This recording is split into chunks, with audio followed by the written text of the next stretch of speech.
Most Australians believe that building real wealth comes down to one of two things. Either you earn a massive salary, or you pick the one lucky stock that goes to the moon. So they wait. They wait for the pay rise, the promotion, the hot tip, the perfect moment to start. And while they wait, the single most powerful wealth-building force on the planet sits there unused. It isn't a high income. It isn't a lucky punt on the ASX. It's something so boring, so slow, and so quiet that almost nobody gives it the respect it deserves. It's called compounding. And by the end of this video, you'll understand why it's been called the eighth wonder of the world, and exactly how an ordinary Australian on an ordinary income can use it to turn a modest amount of money into well over $1 million. Let's start with what compounding really means, because most people only half understand it. Imagine you invest some money and it earns a return. That's normal. But here's the part that changes everything. The next year, you don't just earn a return on your original money. You earn a return on your original money plus last year's returns. Your growth starts growing. Your money makes money. And then that money makes money too. Picture a snowball at the top of a hill. At first it's tiny and it barely moves. But every roll adds a little more snow, and that extra snow picks up even more on the next roll. By the bottom of the hill, that pathetic little snowball is an avalanche. Nothing about the snow changed. It just had room to keep building on itself. That's compounding. And the reason it's so misunderstood is that for a long, long time, it looks like almost nothing is happening. There's a famous quote, often attributed to Albert Einstein, that compound interest is the eighth wonder of the world. He probably never actually said it. But whoever did was onto something profound. Because here's the secret most people miss. The magic of compounding isn't really about the rate of return. It's about time. Compounding doesn't grow in a straight line. It grows exponentially. And an exponential curve is sneaky. For years, it looks almost flat. You put money in, you watch it crawl, and it's tempting to think it isn't working. Then, somewhere down the track, the curve stops crawling and goes nearly vertical. The uncomfortable truth is that the back end of that curve does almost all of the heavy lifting. The wealth you see in the final years dwarfs everything that came before, which means the most valuable thing you own as an investor isn't money. It's time, and it's the one thing you can never buy back. Let me show you exactly what that looks like with two everyday Australians. Meet Ben and Sarah. They're both 30 years old. They both want to retire at 67.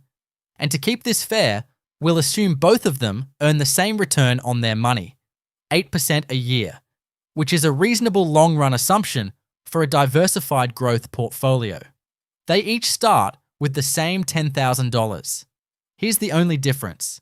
Ben invests his $10,000 and then does nothing else. He leaves it alone for the next 37 years. Sarah invests her $10,000 too, but she also commits to adding $500 every single month. That's it. The price of a modest car payment redirected into her future. So let's fast forward 37 years to the day they both turn 67. Ben's single $10,000 has quietly grown to about $191,000. He never lifted a finger after day one, and his money multiplied nearly 20 times over. That alone should tell you something. But Sarah? Sarah's pot has grown to over $1.5 million. Same starting age, same starting amount, same return. The only difference is that Sarah kept feeding the snowball, and she ends up with more than 8 times what Ben has. Now, here's the part that should stop you in your tracks. Out of that $1.5 million, Sarah only ever contributed about $232,000 of her own money. Every other dollar, more than 1.3 million of them, was created by compounding. The growth didn't just beat her contributions, it buried them. The extra $100.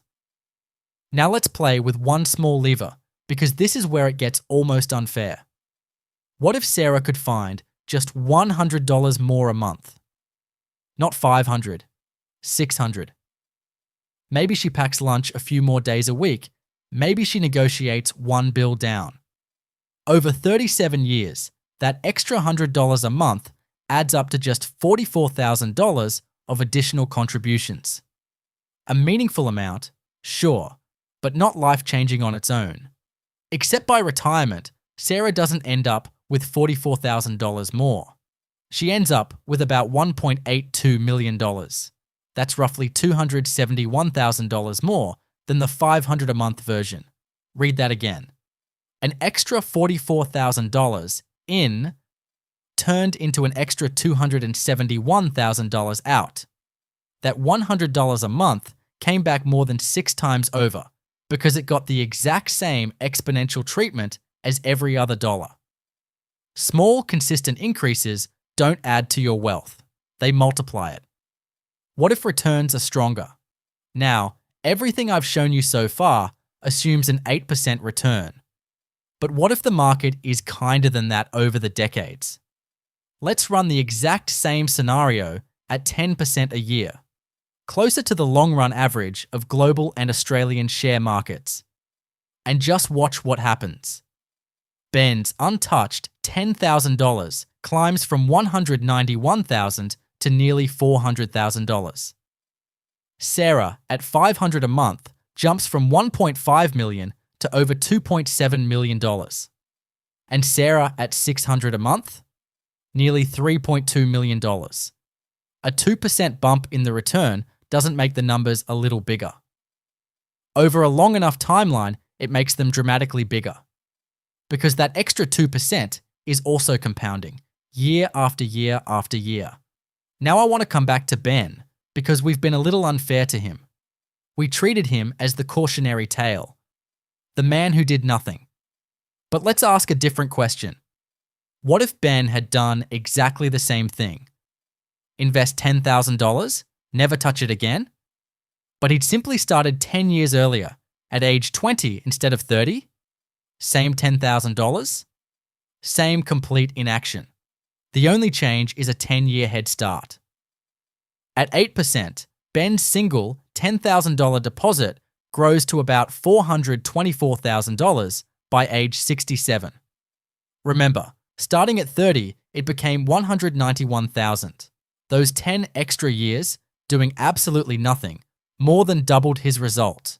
And if returns ran at 10%, that one untouched $10,000 becomes over $1 million from a single deposit, made once, at age 20, then forgotten. That is the eighth wonder, laid bare. Not the size of the deposit, not the genius of the investor, just time, quietly working in the background for decade after decade.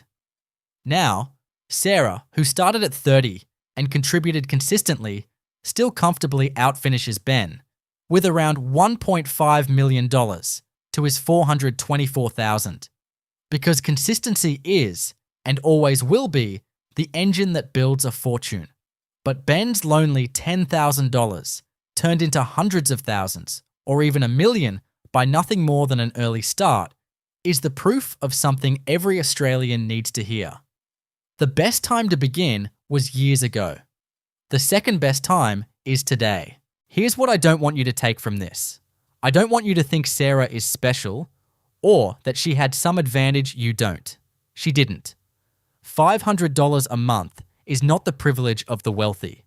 For a lot of working Australians, that's a salary sacrifice arrangement into super.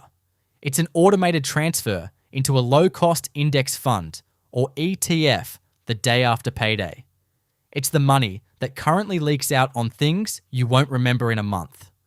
Sarah didn't out-earn anyone. She didn't outsmart the market. She just started, stayed consistent, and refused to interrupt the process.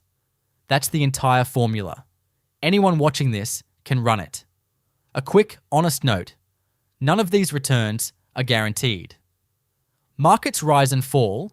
Some years will be ugly, and 8 or 10% is a long-run assumption, not a promise. But the principle underneath, that time and consistency compound, has held for as long as markets have existed. So here's what actually moves the needle. First, start now, not after the pay rise, not after you've got your finances sorted. Today, even if the amount feels embarrassingly small, we just watch 10 years matter more than the size of the deposit. Second, automate it. Make your investing invisible. Set up the transfer or the salary sacrifice so the money moves before you ever see it, every single month, without a decision required. Third, increase it slowly. Remember Sarah's extra $100. Every time your income rises, nudge your contribution up with it. Those small bumps multiply. And fourth, maybe the hardest one, don't interrupt it. Don't panic sell in a downturn. Don't rate it for things that aren't emergencies. Compounding only works if you leave it alone long enough to do its job. The eighth wonder of the world isn't a pyramid or a temple. It's the quiet, patient force that turns small, ordinary contributions into life-changing wealth. If, and only if, you give it enough time.